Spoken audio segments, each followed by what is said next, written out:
Advancity, c'est le pôle dédié à la ville et à la mobilité durable. Et la ville durable, aujourd'hui, tout le monde a compris qu'elle serait durable si elle était intelligente. Et une ville, elle ne sera intelligente que si elle est numérique, c'est-à-dire qu'elle a la capacité à utiliser tout le potentiel des technologies numériques pour son fonctionnement et pour sa gouvernance. Et puis, il faudra également que ces technologies numériques, elles permettent, comme c'est une demande croissante, que les citoyens, les usagers de la ville puissent de plus en plus participer à la vie de la cité et faire en sorte que leurs demandes, leurs souhaits soient pris en compte par ceux chargés de la gouvernance. Et sans les technologies numériques, il ne sera pratiquement pas possible de trouver les bonnes solutions de fonctionnement à la ville.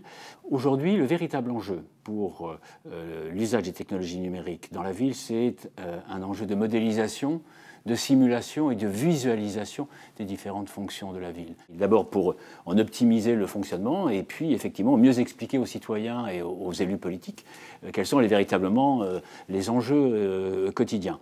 Et là, il y a un champ fantastique pour Cap Digital, pour Systématique et pour Advancity, pour justement développer les outils logiciels qui répondront à ces demandes des élus, de mieux comprendre comment ça fonctionne pour définir des modèles économiques, pour améliorer les conditions de sécurité des villes.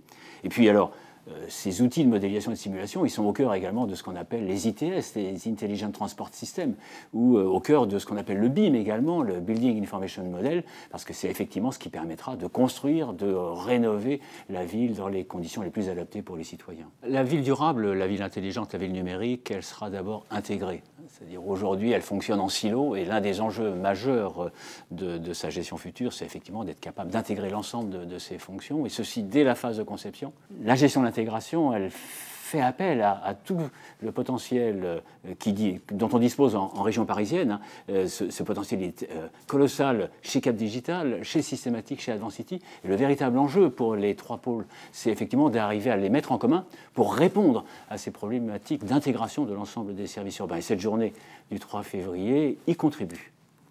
En matière d'innovation urbaine, nous avons besoin de maîtres d'ouvrage qui sont prêts à amener leur territoire et leur population pour que nous puissions expérimenter les services urbains que l'on souhaite développer, ou les services intégrés que l'on souhaite mettre à disposition dans l'avenir. Par exemple, nous allons signer avec l'établissement public d'aménagement de la Plaine de France une convention qui va nous permettre de développer des services urbains dans le triangle de Gonesse. Il en sera question dans une table ronde ce matin.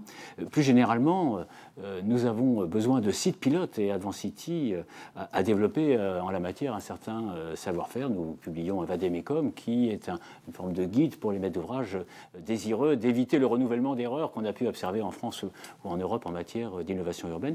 Il y a en région parisienne beaucoup de sites pilotes susceptibles de l'être, par exemple 57 gares nouvelles dans le Grand Paris ou des nombreux projets de la FTRP, l'Agence foncière et technique de la région parisienne.